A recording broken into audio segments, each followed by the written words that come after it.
Hello,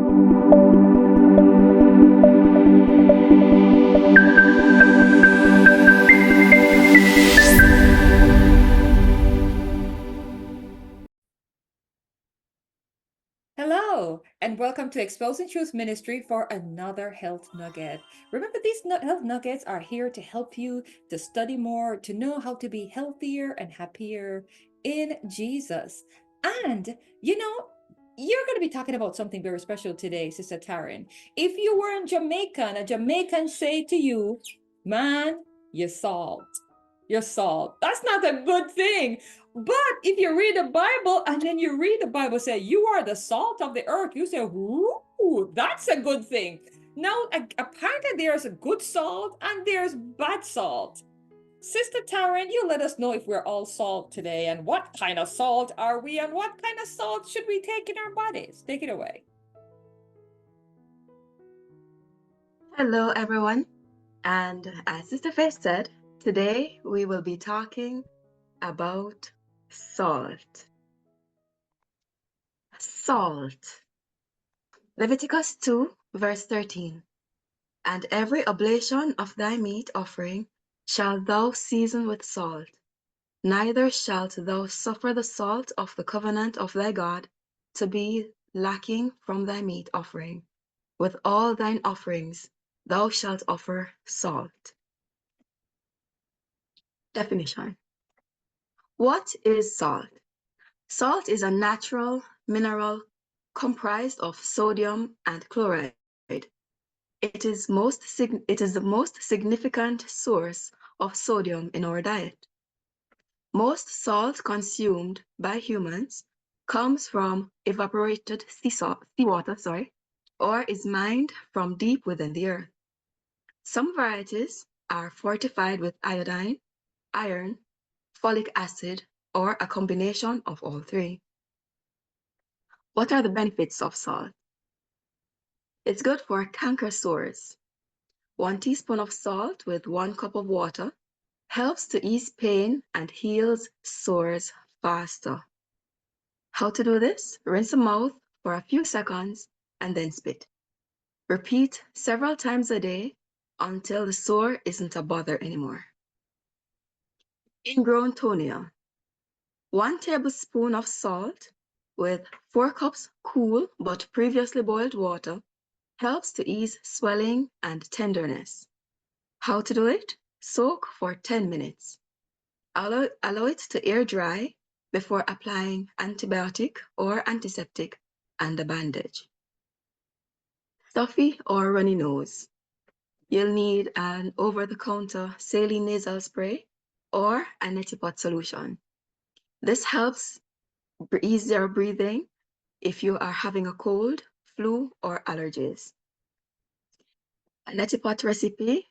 The ingredients are 1/2 cup fine salt, 1/2 cup baking soda, and the baking soda helps to prevent the salt from burning your nasal passage. To do it, you're going to mix in a small bowl, thoroughly combine the salt and baking soda. Transfer to an airtight container. Then you're going to use 1/2 teaspoon of the solution per 8 ounces of water in a neti pot. It's important to use salt with no additives, that is, any iodine. For example, Himalayan pink salt or real salt. It will last indefinitely if stored in an airtight container. Psoriasis and eczema. 1 cup Dead Sea salt, Epsom salt, or table salt to your bath water.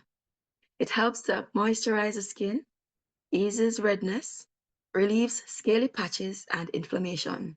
How to do it? Just soak for 15 minutes. Heartburn. Did you know that baking soda is a type of salt? I didn't. It is also a natural antacid. You're going to need 1 teaspoon baking soda and you're going to mix it with a glass of cold water. Drink it after a meal, but remember it has sodium. So if you're on a low salt diet, beware. Bug bites or stings. You're going to need baking soda and water paste. It helps with itching stinging, and minor swelling. How to do it? You're going to soak for 15 minutes. A sore throat. You're going to need half teaspoon of salt to 1 cup warm water. It helps to ease swelling. It makes sore, scratchy throat feel better. And you're going to gargle for a few seconds. Tired feet. You're going to need 2 cups of Epsom salt to 1 gallon warm water. It helps to treat your aching feet. And you're going to soak for 10 minutes. Bad breath.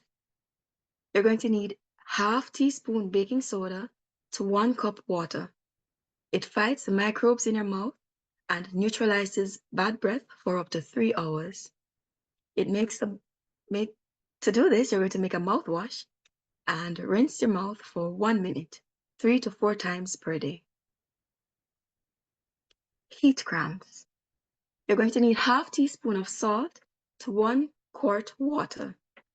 Helps to prevent sharp pains, especially in the arms, belly, and legs, resulting from loss of fluid and salt during exercise and physical work in the heat. You're going to drink it. Constipation. You're going to need 2 teaspoons of raw organic salt. It should not be iodized. And you're going to mix it with 4 cups of water, and you can add lemon juice if you desire. It promotes bowel movement within 30 minutes to 6 hours. And you're going to drink it as well. Other benefits: it prevents iodine deficiency. It improves cardiovascular health. It manages diabetes. It's good for an intravenous saline solution. It ensures healthy pregnancy. It prevents hyponatremia, which is low sodium content in the body. It combats sunstroke, and it may aid in treating cystic fibrosis. Side effects of too little salt: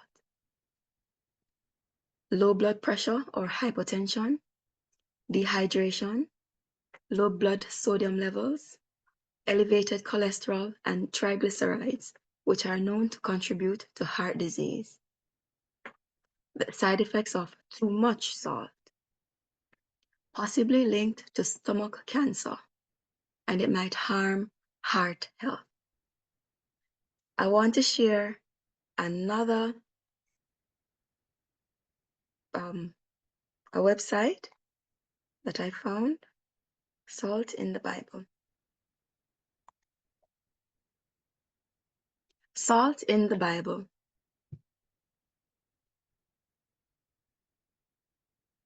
Meaning of salt in the Bible. The Bible is full of symbols. Notably, one of these interesting symbols mentioned in the Bible is salt. Here are the different meanings of salt and how they relate to our lives. Salt as a covenant. Salt is known as a covenant.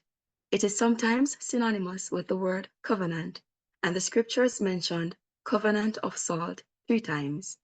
These are 2 Chronicles 13 verse 5, Leviticus 2 verse 13, and Numbers 18 verse 19. Salt as a symbol of friendship and loyalty. In biblical days, friendship and loyalty are sealed with salt.